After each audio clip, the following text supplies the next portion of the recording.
Hi, I'm Natalia Bilbao, and this is LA Currents. Los Angeles is a melting pot of different cultures, traditions, languages. Every building, every street corner has many stories worth telling. That is why 24 years ago, Deanna Malloy founded the Angels Walk Project. And today we're going to talk about its newest walk along Central Avenue. For that, we have Tracy Lane, co-director of the team, and council member from District 9, Councilman Price. Thank you so much for being here. I hope you guys walked here. We're talking about walks. Well, we didn't walk. You drove? We didn't walk all the way. Okay, part of it, the angel part of it, hopefully. Yes. So Tracy, tell our viewers, what is Angels Walk about? As you mentioned, it's 24 years ago, so next year we'll be celebrating our 25th anniversary. We've been around for quite some time, and the mission's very simple. The mission is to celebrate the history of LA and its neighborhoods with self-guided urban walking trails. How did you get involved in this project? Well, I've been involved for a number of years in different capacities. So started out actually more on the design side, the production side of designing the stanchion graphics and the guidebook.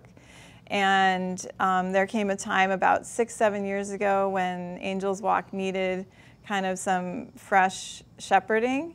And Brian and myself were asked if we would kind of, because we had been with the project for so long, had knowledge of it, experience with it. I'm a 4th generation Angelino, so this is my town. And so we were kind of took on the challenge of carrying it forward and have since completed about 6 walks since that time. Wonderful. Council member, your district has been very involved in this project as well. Absolutely. You know, it certainly is consistent with our philosophy of economic development, encouraging the arts and working collaboratively with citizens and businesses. And this is the kind of project that really gives us a chance to highlight some of the history and legacy of Central Avenue, introducing it to others, and providing, again, added resources as we continue to provide business support of local organizations, and encouraging more community involvement. So how do you think it's going to impact your district specifically, this Well, I think Central Avenue I think walk? it's going to be very positive. In fact, there's already a renaissance going on along Central Avenue. We're making a number of public sector improvements, streets and sidewalks. We've initiated a new business improvement district on Central Avenue between Olympic and Vernon. And so businesses are becoming much more engaged. We expanded the Central Avenue Jazz Festival. That's also experiencing its 25th anniversary Oh, wow. this year, and we're very excited about that program. We were able to extend that historic event. We've got 3 stages now, 4 pavilions, draws thousands of individuals from all over the area. So that's been important. We've restored and created new murals along the avenue there. And as I said, have really worked to try to encourage and support local businesses as we move forward. And so this is going to be consistent with that, shining a real spotlight, not just on South LA, but on Central Avenue specifically, highlighting the cultural, highlighting the history, and the activities for the future. Wonderful. I'm curious because we were talking before about all the work that comes to place to create a walk. So I wanted to ask you, Tracy, can you tell us a bit about the whole process from the start until the end of creating a walk? Sure. Well, every walk typically starts with a council office wanting to have one in their district. There's obviously neighborhoods where there has to be a walk. And Central Avenue, I think, is one of those. There's been a lot written about the jazz legacy, the musical history there, but it was time to kind of tell a lot of the other stories about business leaders, you know, cultural leaders. There's just a lot that was happening there in the first part of the 20th century, and I think the contributions just can't be underestimated in terms of the larger city as a whole. So back to the process, we everyone kind of gets on board with wanting to do one. And oftentimes there's sort of a natural place where the walk will take place. We try not to make the walks too long. We want them to be doable on foot within an hour, couple hours, 2 or 3 hours. And every neighborhood too typically has a kind of central business, like a main street. And in the best of cases, there's still a lot of architectural treasures there. And I would say that's the case with Central Avenue, with the Dunbar, with the Lincoln Theater, with Golden State Building, just some beautiful architecture. Second Baptist Church, which is a tiny bit off of Central, but just an incredible building designed by Paul Williams and still a thriving congregation. 28th Street Y. Yes, yes, the YMCA. Yeah, so we, there's the sites that are obvious that we need to highlight and talk about. And then we kind of start filling in from there, just people, influential people who were born there or made their home there, who rose up from there and went on to, serve or lead or do things important in the city or even beyond Los Angeles. And we always put together a team for every walk. So we sort of see ourselves as facilitators. And for each neighborhood, we bring together the right people to tell those stories, which you'll hear from Dr. Jefferson a little bit later. She was brought on to do the research and write the history stories that, from a point of view of just her experience, not her experience, but her expertise.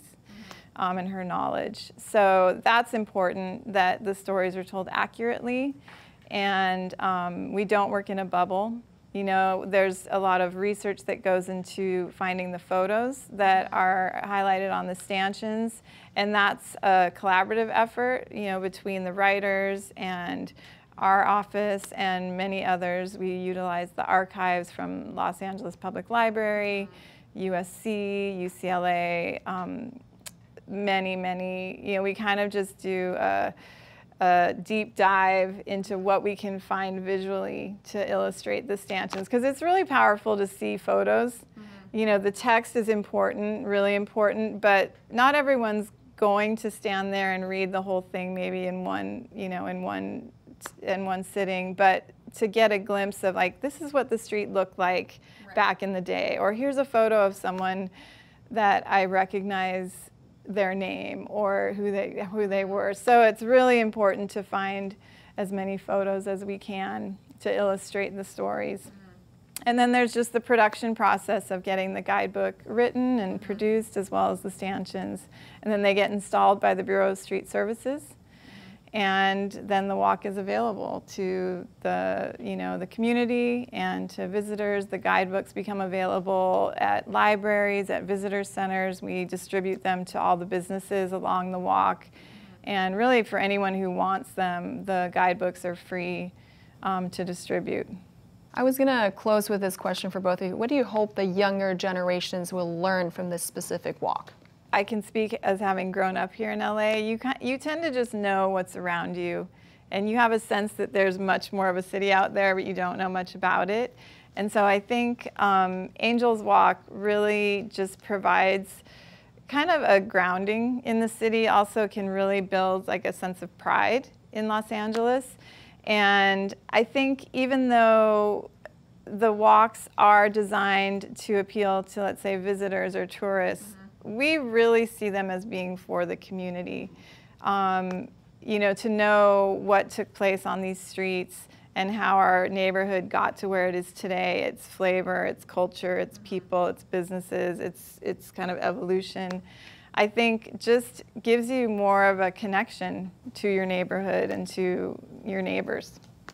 Projects like this are so important to educate and inform because it does illuminate what happened in the past and helps people understand what's going on and what can happen in the future. It makes folks proud, it makes them very aware, and I think very sensitive to obstacles, but also opportunities. And so Angel's Walk provides us with a chance to do just that. Council member, you were born and raised in District 9, which is the home of this new Central Avenue walk. What are the changes that you've seen, since you were a kid until, nowadays? Well, certainly one of the exciting developments we've seen is the new housing along the Central Avenue corridor. Specifically there at Jefferson and Central Avenue, we've got the Angela's Funeral Home. Formerly the funeral home has been transformed into affordable housing. And adjacent to it is going to be the Florence Mills project. And again, it's going to be 60 units of affordable housing in our community. And that project is emblazoned with a multi-story mural of Florence Mills. In fact, she performed up and down Central Avenue, was known throughout the United States as an entertainer, as an activist. And so we're real proud that this facility will be a lasting memory of her and her achievements. Thank you so much, Tracy and Councilmember Price, for being here and talking about this new Central Avenue Angels Walk. We'll be talking now with Dr. Jefferson. We'll be right back here at LA Currents.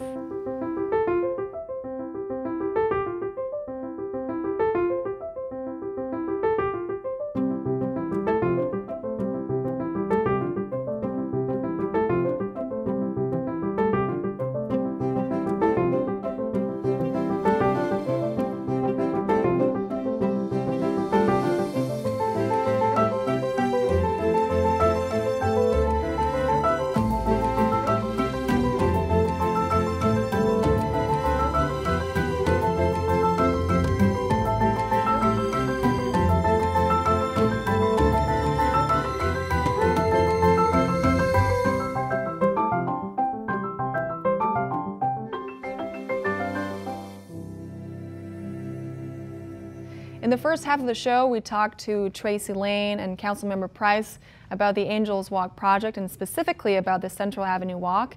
Now we are joined by Dr. Allison Rose Jefferson. Thank you so much for being here. She's a historian, published author of Living the California Dream, African American Leisure Sites During the Jim Crow Era, and you're the primary writer of the Central Avenue Walk.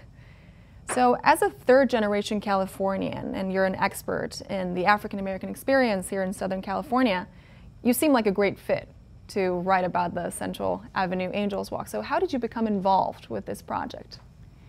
Well, I actually mentioned it to Councilman Price that it might be something that he would want to consider to have this heritage trail on his in his district on the Central Avenue corridor, and he thought it was a good idea. And when they got ready to do the project, after he thought about it a while and helped and met Angels Walk, then they called me up and asked me would I be interested to participate in helping to do the research on the project.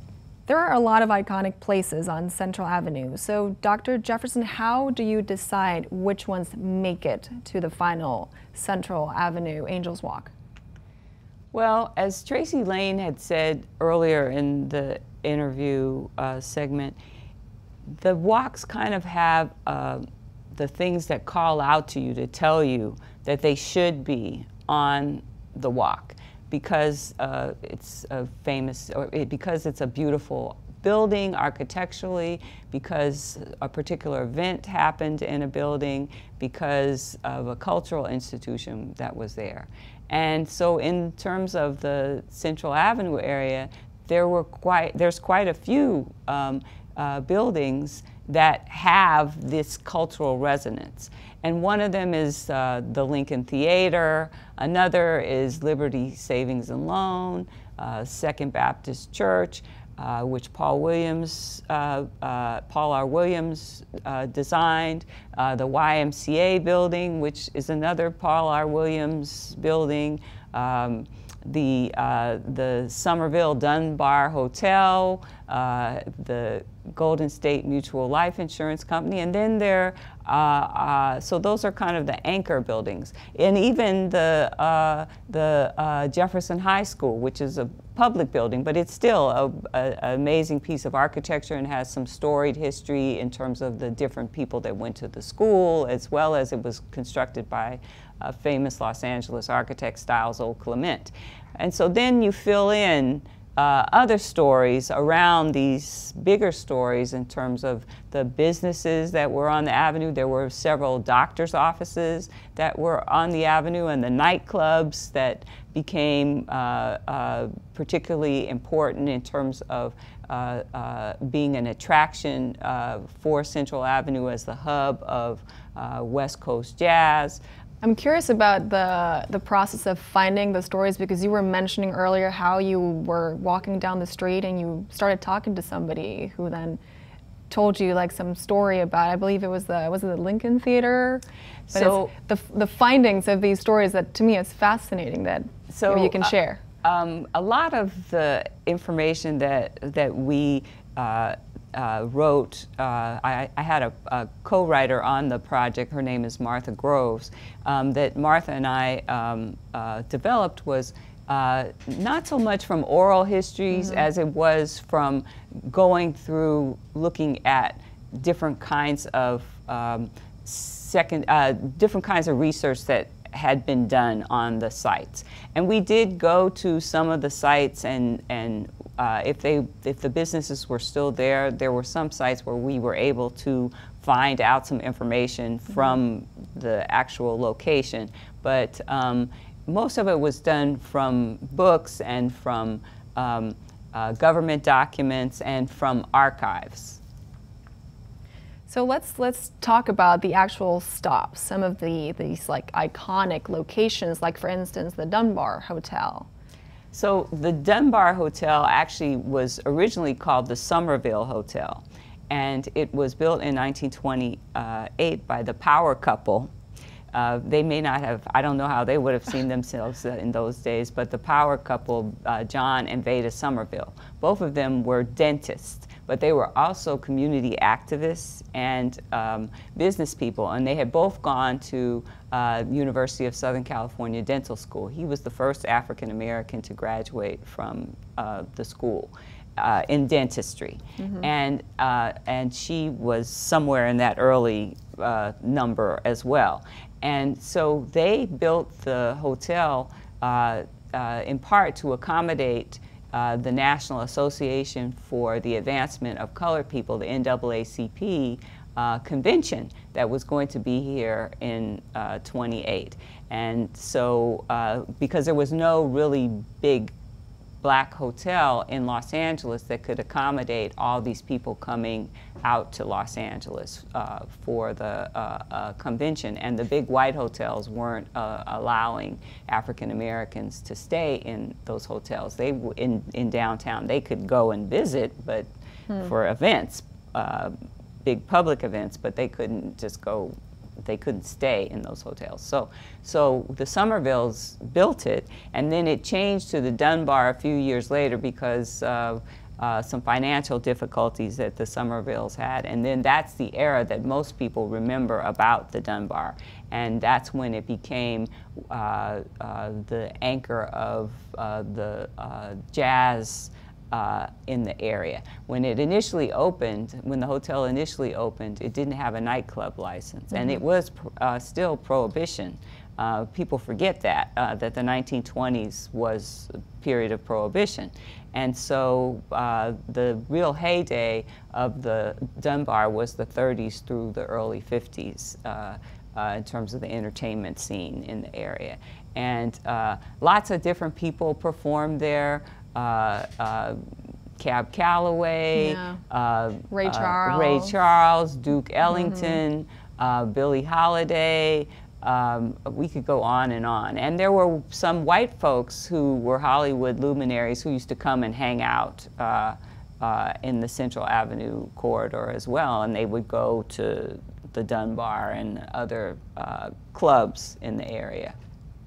Do you have any, I love listening to stories. Do you have any story that you can share about the Dunbar Hotel? It could be personal or from like, you know, someone that told you about something that went on there that maybe you can share with our viewers. Oh. Like an interesting finding, if you can share it. Let's see, what could I think of? We found a whole bunch of records. Oh, wow. 78 records a record for some of your audience. They may not know what a physical record disc is, but before there was digital music and before there were CDs, there were vinyl records, and they were black. And the first iteration of them were 78 records. And so we found a whole bunch of those that were in storage at the Dunbar. And that was fascinating to see all of those records. Wow, I love that story. What about the Lincoln Hotel? So that's also a very, the I guess, Lincoln iconic. Theater was... Sorry, excuse me, the Lincoln Theater. The Lincoln Theater was built in the 1920s, and it was the first theater that African Americans were allowed to patronize, where they weren't being segregated, told that they had to sit up in the balcony, or told that they could only come to the theater on a particular day. And it early on had live theatrical performances, musical performances, and it also was a movie house. And many people of the era performed there, and it's a beautiful theater. It seats more than 2,000 people, and it has this really interesting kind of Spanish Moorish architecture. It's still a beautiful building. Today it's a church. It's a church, yes. And it's been a church since the 60s, but it's still a beautiful building. And I wanted to ask you about the California Eagle, which used to be known as the Owl. Yes, the California Eagle fascinating story. Is a wonderful story from the standpoint of it was one of the earliest African American newspapers in the West. It was formed initially as the Owl in 1879, and by the early 20th century, the owner, Niemeyer, he changed the name to the Eagle. And once it changed to the Eagle, and a larger African-American population moved to the region, the paper got more entrenched in Los Angeles life. There were other newspapers also during that time period, but the Eagle was the one that really was able to thrive during that time period. And it became the California Eagle after Niemeyer died, and Charlotta Spears Bass took over the newspaper, and she became the editor and publisher with her husband, Joe Bass. And it was the largest African American newspaper in the West and the longest running until it closed in 1964. And they covered the news that African Americans wanted to know about their city and the various activities around the nation that were important to the African American community here as well. They also gave information about housing and job opportunities as well, right? Yes, they covered the news, and they also provided information about things like housing and jobs that might be useful to newcomers coming to Los Angeles, and what development opportunities might be available in terms of looking at where the city was growing and where you might invest in real estate.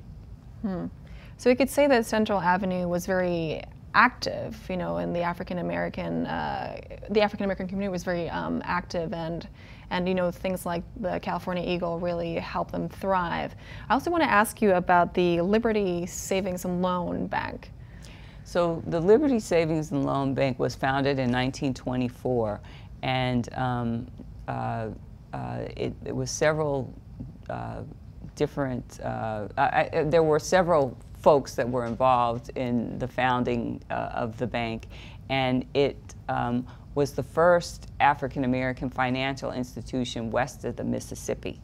And they were engaged in trying to get people to save their money to invest in housing. And Dr. Wilbur C. Gordon was one of the founding members of the bank, and he was involved in several real estate developments in the region, and also the Blodgett brothers and Dr. Nelson was involved in the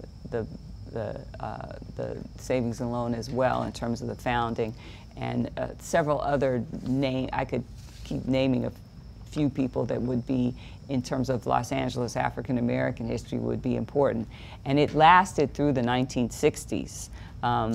It was bought in the 1960s, and it's absorbed into one of the bigger financial institutions that's here in the region. But it still has its footprint in the area. And they built a building, the Blodgetts built the building that is on the Angels Walk, that housed the Liberty Savings and Loan, and also it had other businesses on the street. At one point, the Blodgetts had a car dealership that was in the building. And the building that we see today is not the facade of what the building looked like when it was first built. They rehabbed the building in the 60s, and so the facade that we see now is the 60s facade. And there were also legal offices that were in that building. At one point, I think, well, I know Charles Matthews, who was an early African-American lawyer. I know he had his office in that building at one point, and he worked on a lot of civil rights cases. And there were other professionals that had offices in the building. And now, on the ground level, the Business Improvement District for the Central Avenue area is housed in one of the offices, one of the storefront spaces on the ground floor. So many iconic stops. Which one is your favorite? If you had to pick one, which one would it be? Oh, I can't. Tough question. I don't have a favorite of any of them. One of the things that I like about the Golden State Mutual Life Insurance building is that it was built by James H. Garrett, who was designed by James H. Garrett and built by Blodgett. And James H. Garrett was an early African-American architect. He was a contemporary of Paul R. Williams. And most people know Paul R. Williams' name, but they aren't as familiar with James H. Garrett. And so I think that since that was one of his first buildings that he built, I like that story. And that Blodgett was involved as the builder, so it was two African Americans, and the other buildings the other buildings in the area that Paul Williams was involved in were equally as interesting, and he had black craftsmen and building contractors working on those buildings with him as well. So overall, how do you think this particular walk will benefit people's understanding of the African American experience in Southern California and specifically in Los Angeles? One thing about the Angels Walk that I just love is the fact that it has such a diversity of stories about the people and of some events and the architecture of the area. And I think that for the residents of the area, it's an inspiration to see all the different things that went on in this neighborhood, and that it can help them to have pride in their neighborhood. And then for other people who don't live in the neighborhood, it's an opportunity for them to learn about another section of their city by taking this Angels Walk on Central Avenue, as well as going on other Angels Walks. And for people coming from out of town who want to learn about Los Angeles history and they've heard about the Central Avenue corridor, this is a way for them to have an easy introduction to the history of the area by taking this 3-mile walk. Thank you so much, Dr. Jefferson, for joining us and sharing all this wonderful knowledge and stories about the Central Avenue Angels Walk. Thank you for watching. This was LA Currents. I'm Natalia Bilbao.